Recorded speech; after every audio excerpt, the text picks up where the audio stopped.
world's the toughest guys to get out in baseball, guys that use the whole field, and he uses the whole field. Yeah, so for him, I would have to pitch him up and in, up under his hands.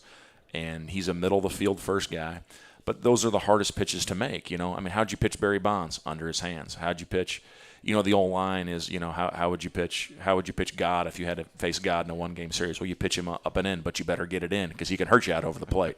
But that's Tyler Wilbur. I would pitch him up and in and make him pull the ball because he's so good out over the plate. But those are also high-risk pitches because if you miss in, you hit him. If you miss over the plate, that's a pitch you can pull for power. And so those are always high-leverage, high-risk pitches if you're going to have to live consistently in on somebody. And that's how I'd pitch him. I noticed you bring up Barry Bonds. You're a lifelong Giants fan. And the one thing about try to pitch into Barry Bonds, Bonds knew that. He stood on top of the plate. And the only, I don't know, maybe you can think of another great home run hitter that choked up on the bat. He choked up on the bat, so good luck trying to get it by him in there because he's quick as ever and he's choking up. He swung a 35-inch, 35-ounce bat, but he turned it into a 32 with how far he got off the knob. And you're right. He wanted the length of the barrel and he wanted the mass of that barrel, but he wanted a shorter bat, and he choked up his whole career. It wasn't a two-strike thing. It was an all-the-time thing for Barry Bonds. He was I know there's a steroid thing that kind of tainted what he did, but sure. He was a top probably 8 player in the history of baseball with or without steroids. He was an elite. People forget how much he ran. He was stealing 50 bases a year. I think he stole 80 one year. I mean, he was an elite base stealer. Oh, he stole 500 bases. Yeah, I mean, he's a top 8 player, I think, in the history of the game before, all the home runs happened late in his career, obviously helped by pharmacology. But, he didn't need it to be a great player. That's kind of one of my biggest regrets with some of those guys, with Clemens and Bonds. Like, you guys were Hall of Famers anyways.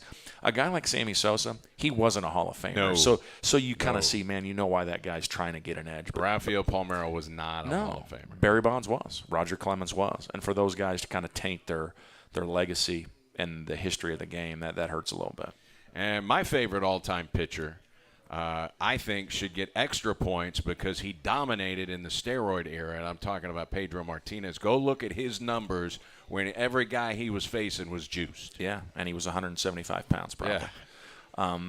My favorite pitcher of all time was Greg Maddox, and I just appreciated what he could do, especially to the middle of his career. He was drafted. Greg was a first-rounder. He was throwing hard early in his career. He won the Cy Young with the Cubs. He was 93, 94. Right. I'm a Cubs fan, so I watched him since he was a rookie. So when he got to the Braves and that velo ticked off, but he got better. He was winning those Cy Youngs with the Braves, just sitting at 88, 89, was with elite command, elite movement, and just incredible field of pitch. So my best Greg Maddox story is this.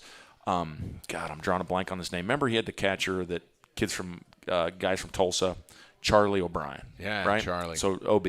So OB coached summer ball. Mullet. He had the mullet. Yeah. So OB and I can't call him a friend, but we're acquaintances.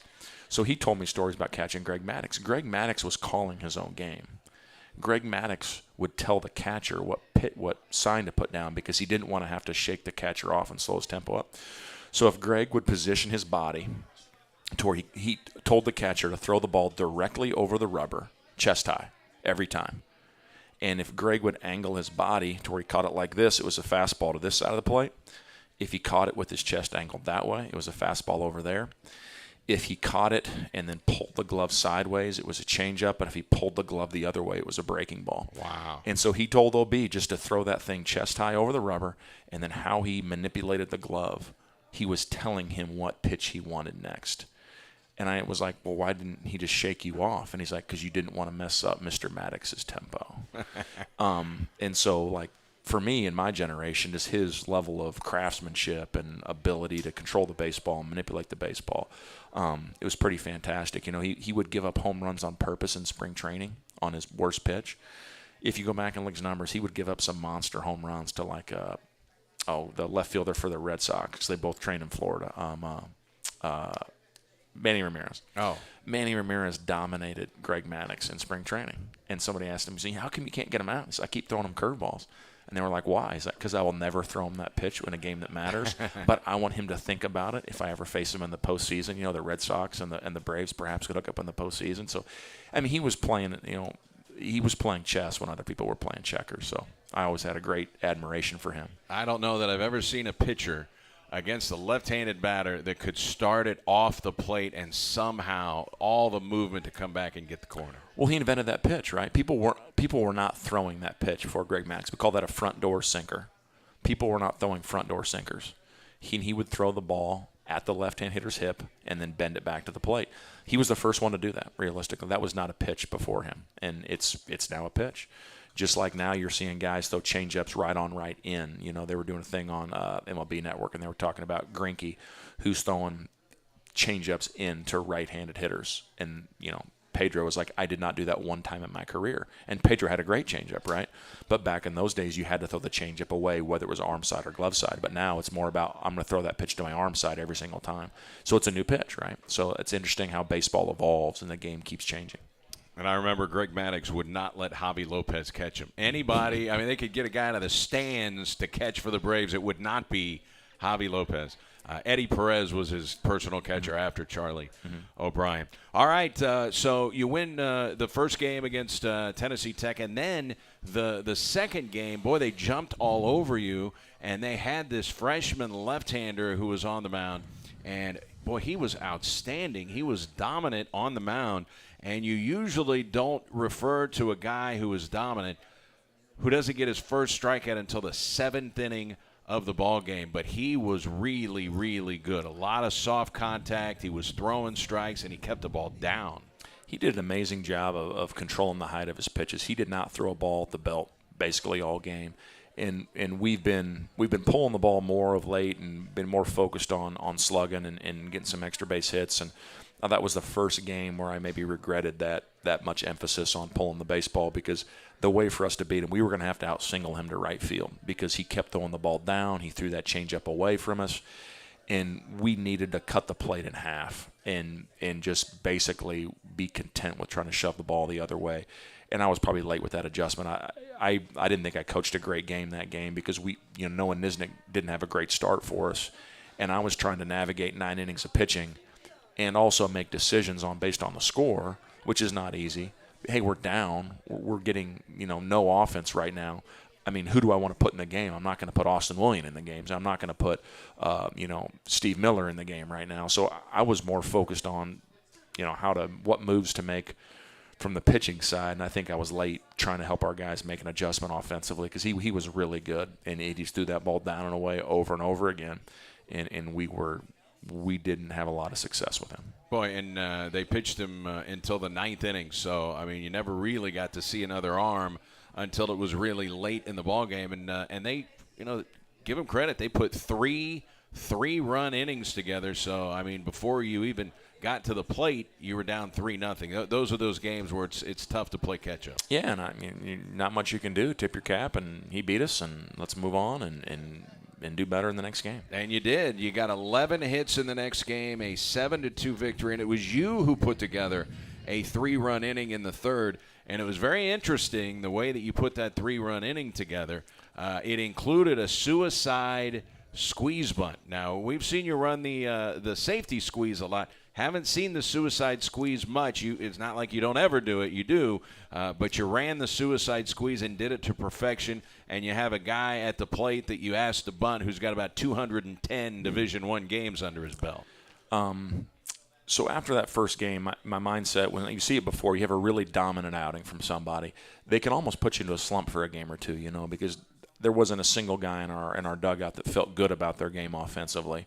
We didn't have a lot of positive momentum. And so, as a coach or running the offense, you kind of have in your head going into it, man, I'm probably going to need to manufacture more or help out a little more. And, in the first inning, they were playing Danny right back. And normally I don't like to bunt for a hit with 2 outs because it still takes an extra base hit to drive him in, right?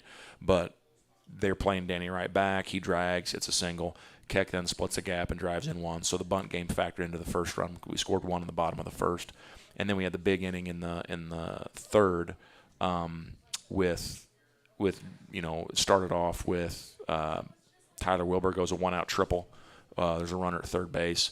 They make the move to the bullpen. And I made the decision while they were doing the pitching change, the mound visit, I'm gonna give Danny Wright 1 strike. So I went up there and I told him, I said, hey man, the first pitch is yours, get after it. And then if the at bat gets to pitch 2, there's no sign involved. You're just gonna squeeze. And so he gave him a pitch where he could get his swing off. He got a pitch he liked. He could take a hack at it. But then the second pitch we were going to squeeze, and he executed that really well. And then Keck kind of ambushed him after that. So he gets the squeeze down. They try to make a play on the ball. Pitcher leaves his feet, which you should never do. Pitcher should never dive for bunts. Pitcher leaves his feet. They don't even get Danny Wright out. And then immediately Keck, batting cleanup, we just squeezed the 3-hole hitter. Keck then drags the 4-hole.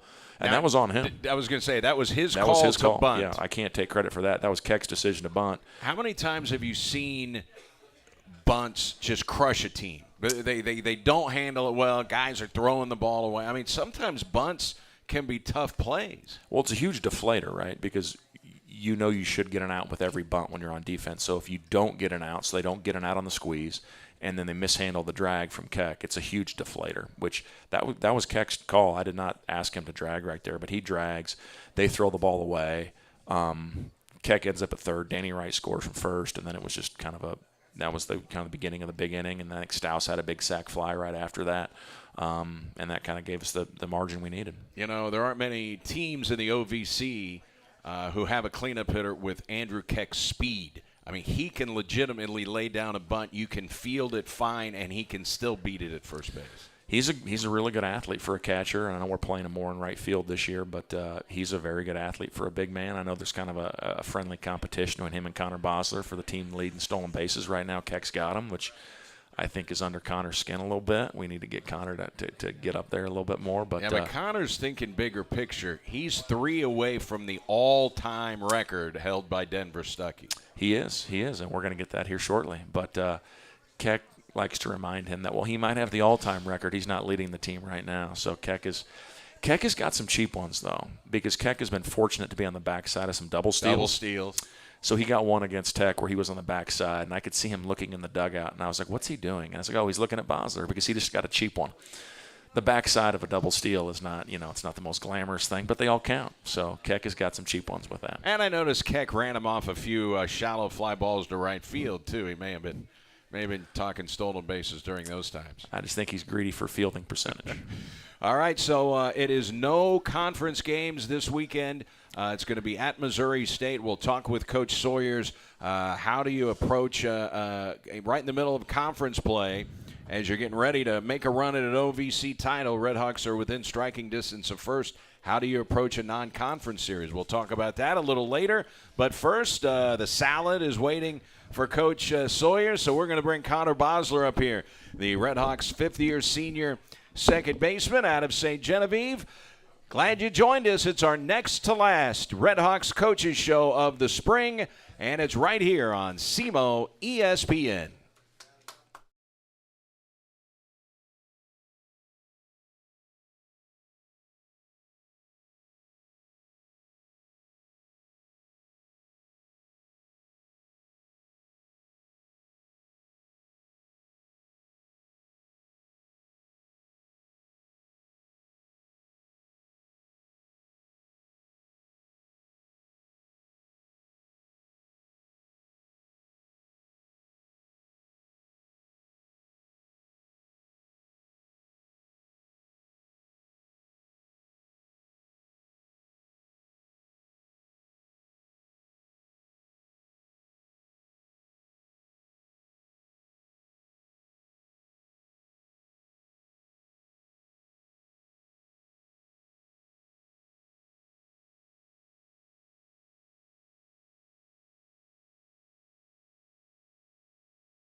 Spring edition. It is our next to last coaches show of 2021's school year, and still got plenty of baseball left. The Redhawks are just percentage points out of first place in the Ohio Valley Conference, trailing Morehead State. And the next to last weekend of the season, the Redhawks will play at Morehead State and sunny Allen Field, where it is, wow. In fact, maybe we'll ask Connor Bosler what he thinks the first time he saw what was going on at Allen Field, where Morehead State plays its games. Connor Bosler, the fifth-year senior out of St. Genevieve, joining us. Does it seem like you have been here since 2016? Maybe it does. It seems like I've been here since 2012. It's been a while. Yeah. Well, you played a lot of Division I baseball games. Can you believe that this is it finally here? I mean, this is it. This is your senior year. Yeah, I thought last year would have been the last ride, but COVID kind of was a blessing in disguise for me. I was able to come back and get one more year. Now you're closing in on the all-time school record for stolen bases. Denver Stuckey finished up in 2003.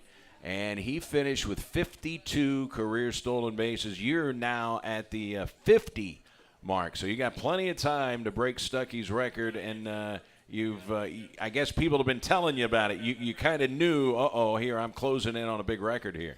Yeah, people have kind of reminded me throughout the year. And, they're kind of waiting to see when I'm going to break it or whatnot. But, hopefully it's here soon. But I can't really focus on that. We're kind of more focused on the winning part. What's the key to being a good base stealer? Because it's a lot more than speed. I've seen guys that can absolutely fly, and that doesn't mean that they're good base stealers. Okay, just take, for instance, the second baseman for Tennessee Tech, Brett Roberts. He's got 12 steals. He came in tied with Keck for second in the league. Mm-hmm. But he's been thrown out 6 times. Just because you have great speed doesn't mean you're a great base stealer. Right. And I'm actually not one of the fastest guys on the team. I think it's more of a timing thing. We get times from the pitcher, and then the catcher's pop times, and we kind of add them up. And I'm always looking for like a 1.3 from the pitcher, and if it's slower than that, then I pretty much have the green light to go whenever. And that can vary on the catcher's pop time and whatnot, but I pretty much have the green light to go whenever. How often do you decide to run when you think, I think he's going to throw a curveball? First of all, it's tougher to throw for a catcher if it's a curveball, and if it hits the dirt, they almost have no chance of throwing you out. Right, and it all depends on the count for that. If it's a 1-1 count, pitcher throws a lot of curveballs in that count. We have a lot of data analytics and whatnot, and Coach Trevor Izell, he kind of runs through that with us before the game, and what pitch does he like to throw in this count, and if it's a curveball count, then yeah, we can kind of exploit that a little bit on the bases. Now, are you and Danny Wright the only guys that played with Trevor Izell when he was a player here and now he's a coach? I think Wade Stouse did as well. Stouse did. Stouse was here my sophomore year. Yeah. What's that like? I mean, first of all, when you're here, he's the best player on the team. He goes to Arkansas. He's the best player that Arkansas has, and now he's a coach. What's that like? Oh, it's awesome. I mean, he does a lot more dirty work than people notice. He figures out pitchers' tendencies. If they're tipping pitches with their glove, he'll let us know about that, and it's awesome to see what he can do whenever he's not playing the game, and it's kind of awesome to learn from him. Does he ever get in the cage in school, some of you guys? Oh, yeah, he tries. And how would you rate his beard game? Because his beard game is totally different than when he was here. Yeah, it's pretty good. I'm not going to tell him that it's good, but he takes pride in his beard. Have you been around an infielder that you can remember that has bigger legs than that guy? I mean, you talk about a guy who just uses his lower half to hit the baseball. I mean, that guy is put together. Oh, yeah. He's got big legs and small hands. And we remind him about that all the time. So as you guys get ready to make a charge here at first place in the Ohio Valley Conference, I bet it would just be what a way to end your Red Hawk career, to go out there and win a championship. And it's very doable right now, here on out. And, it's not like you're not going to face the team that's in front of you in the OVC. You're going to get Moorhead at some point. Yeah, and that's the main reason that I came back. Whenever I heard that, Wilbur, Dodd, Danny Wright, we're all gonna come back, and I thought, why not? Let's win a thing. So yeah, that's the main reason I came back, was to win a championship. Well, if you are going to win a championship, it may come down to, in part, what happens when you go to Allen Field in Moorhead, Kentucky. I want to get your thoughts on the first time you saw this ballpark. For those who don't know, Allen Field is set up in Moorhead, Kentucky. There's a creek that runs behind the right field fence all the way to center field. And so for whatever reason, whoever designed this baseball field didn't put home plate back there. They put right field back there. So literally to right center field, where it's 380 at Cap Hall. I know it says 375, but they move. That's not where the power alley is. Before they move the fences, it's 380. So you got 380 at Capitol Hall. It is 305 feet to right center field in this ballpark. It is 350 feet to center field. What is it like playing in a ballpark like that, and what did you think? You probably heard about it before you saw it. What did you think when you actually saw it? I kind of thought it was like a backwards Fenway Park in a way, but whenever I saw the fence down the right field line, I thought there's no way this is 300 feet. I thought it was about 250, but it was like 50 feet tall. Yeah, they've got this huge netting up there, but still, there aren't many balls that hit the netting. Most balls go over the net. Right. And this will be my third time going there, and I've yet to win a game at Moorhead State. I don't think so. I'm pretty sure we got swept my freshman year there and then junior year. So hopefully it'll be different this year, but yeah. So do you see guys in BP, you see guys start adjusting their swings to see if they can pop it out of there? Because let's be honest, a pop fly goes out if you hit it right. Mm-hmm. Right. But no, we in the past we've had Coach Ringy as our hitting coach, and he kind of stressed, don't change your swing because it could lead to other series afterwards. It's great advice because, it's really tempting to say, man, I could hit about 3 home runs here. Right, and I think it plays advantage to Moorhead State as well because their right-handed hitters actually hit very well to the opposite field because of that netting. So it kind of takes advantage for them whenever they go play on the road. And it seems like they overcompensate and make it unfair for right-handed hitters. There's about 390 to left center. It's the biggest left field in the entire league after having the smallest right field in the conference. Yeah, it takes a shot to get it out to left. Well, speaking of shots and getting it out to left, you hit your first home run here a couple of weeks ago against Missouri State at Capitol Hall. It was over 600 career at bats. I think it was your 202nd career. No, maybe your 201st career game as a Red Hawk. You hit your first home run. First of all, how much were they giving you the business that you had not hit a home run? And secondly, what did it feel like when you connected? Oh, yeah. I've heard about it all 4.5 years.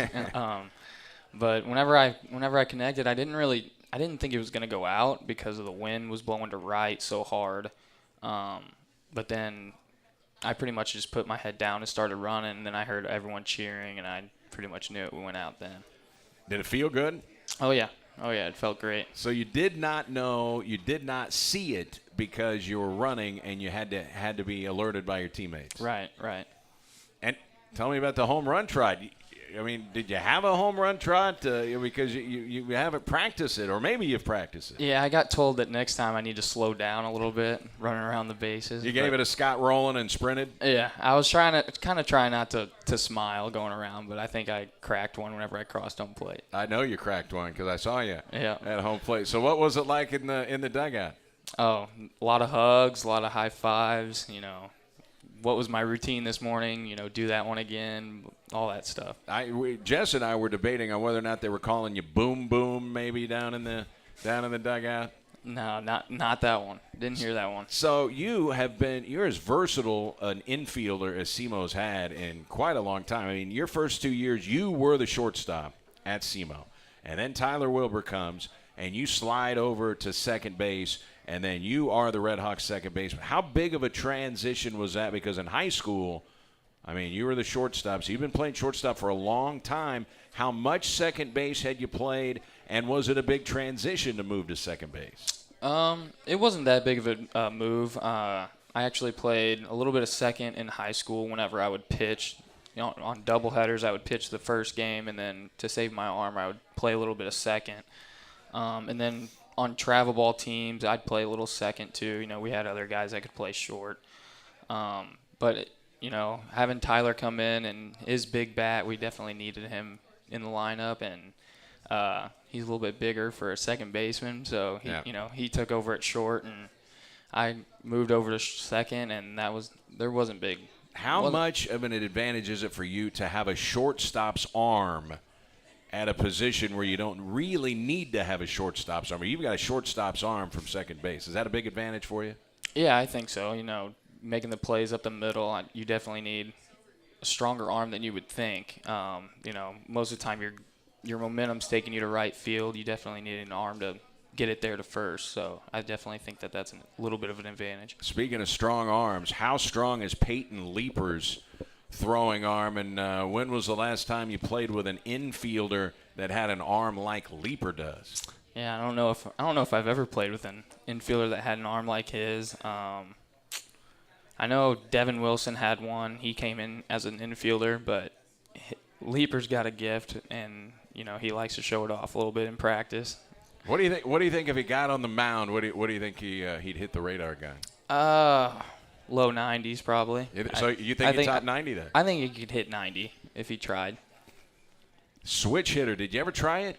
You ever try switch hitting? I mean, you've got two switch hitters on your team. That's odd. I mean, switch hitters don't come around as much as they used to, and to have two in the same lineup, that's pretty unique. Yeah, I think a lot of people try it whenever they're younger, and I actually tried it, but you know, I definitely stuck to my dominant hand, and you know, I just felt way more comfortable with the right side. Until recently, Wade Stouse and Tyler Wilbur passed you up. Did you know that you led the team in RBIs there for a while out of the 9-hole? I actually did know, and I gave them some crap about it, but you know, I knew they were going to eventually pass me. But you were getting big clutch hits for the Red Hawks. I think you're third on the team in 2-out RBIs. So what's the key to be up there with 2 down? You know the pitcher's trying to close down the inning, and you find a way to not only get a hit, extend the inning, but drive in a run. Yeah, you know, we always try to pass the sticks to the next guy, and you know, if we get the next guy up, usually good things happen. So that's usually what my mindset is going in there. All right, Tyler Wilbur. He's got a chance at a second batting title. How good is this guy? And sometimes you just watch him swing the bat in the cage. Maybe you get a tip or two. Yeah, I do a lot actually. Usually he's in the far left one, and I'm in the middle one, right there next to him. And you know, we'll talk baseball all the time. And actually, we go golfing pretty much every week, and you know that's a good time to talk baseball too. Whether it's MLB, college, just anything. Who's the better golfer? Oh, me. Oh, it's so. It's me. You say it like it's not close.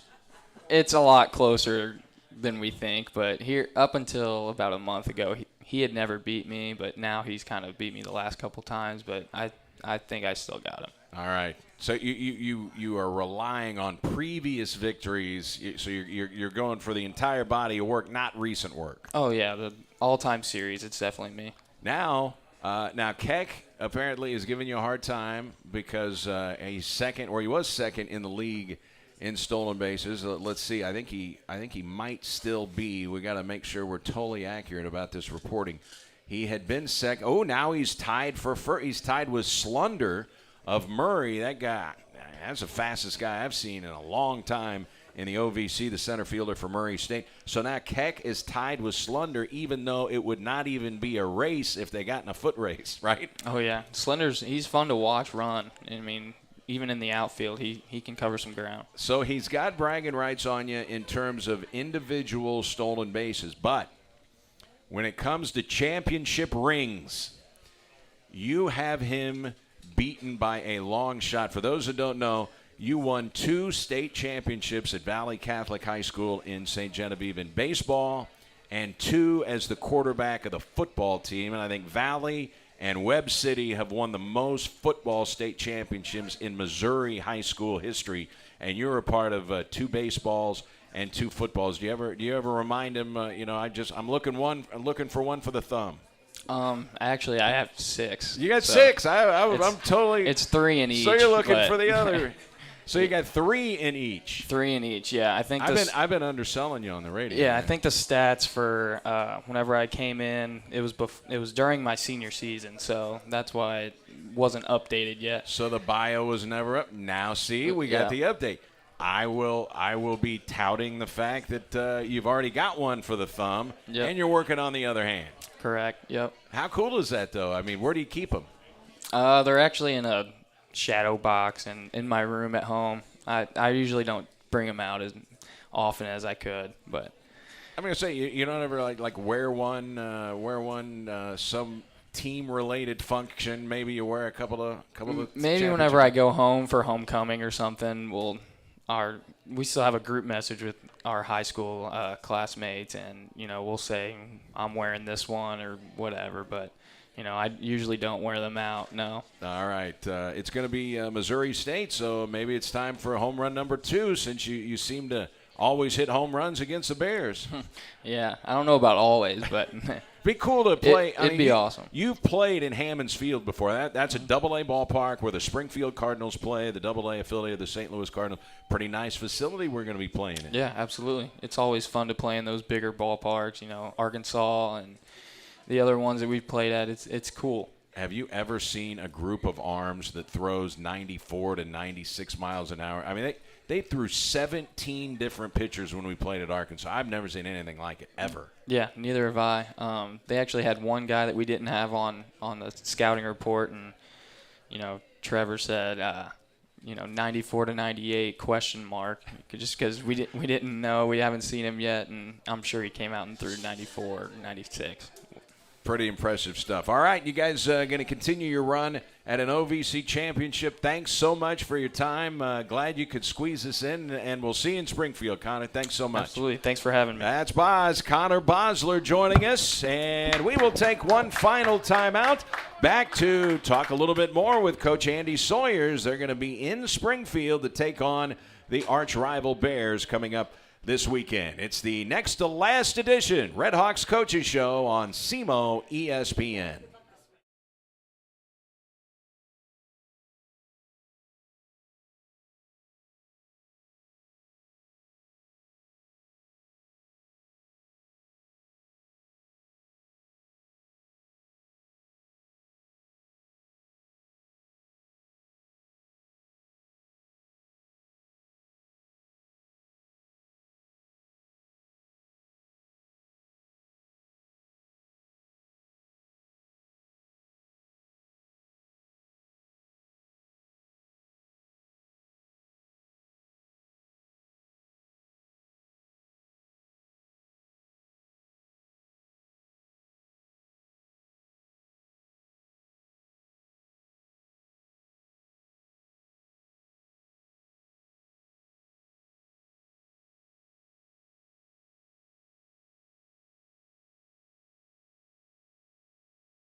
Show at Wings, etc. in Cape Girardeau. Our final coaches show will be next Monday at 12 noon. Hope you can join us for that.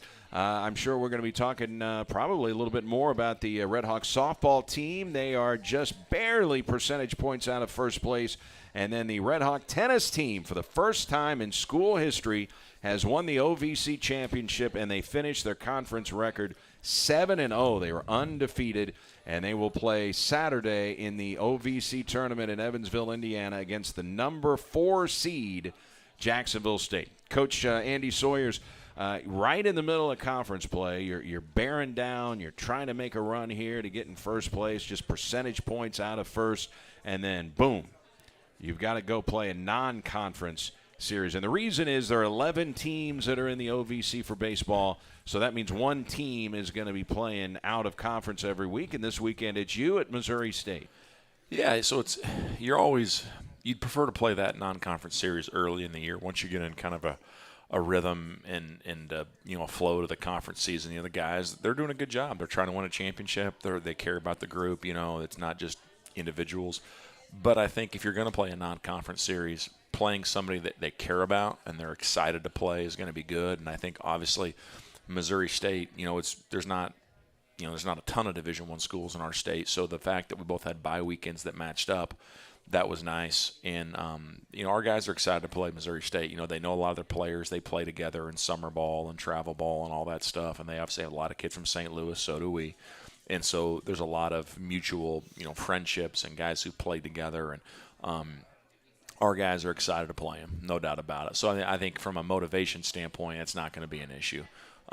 It's if you're going to have to take a break, I'd rather play somebody good and somebody that your kids are going to be fired up to play. And so it's a good series for us, and also for recruiting. I feel like we obviously had them beat a couple weeks ago, and then they scored on us in the ninth, and we didn't finish it off. But I feel like they'd be a good series for us to go up there, and we've been winning the series. If we can win this one, I think that'd be good for our program and recruiting and things like that. 4-game series, so that's interesting. Friday to Saturday, and then actually we will actually play a Sunday game, something we only did early in the season. We've only done it 3 times, so it's different.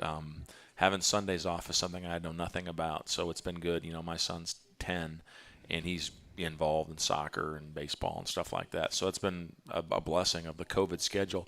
I've got to see him play some this year, so that's something I normally don't get to. But certainly I kind of miss the routine of a game Friday, a game Saturday, and a game Sunday. The doubleheaders are not ideal. Yeah, 2 9s especially.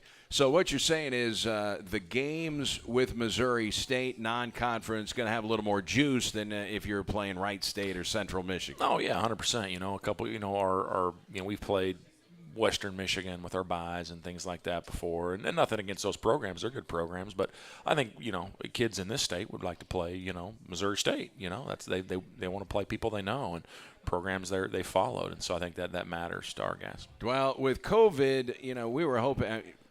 The season got canceled last year. Mizzou was going to come here. Mm-hmm. I mean, you were finally. They haven't been here since I don't know 04, 05. I mean, it's been a long time since they've been here. I have to go and actually look it up.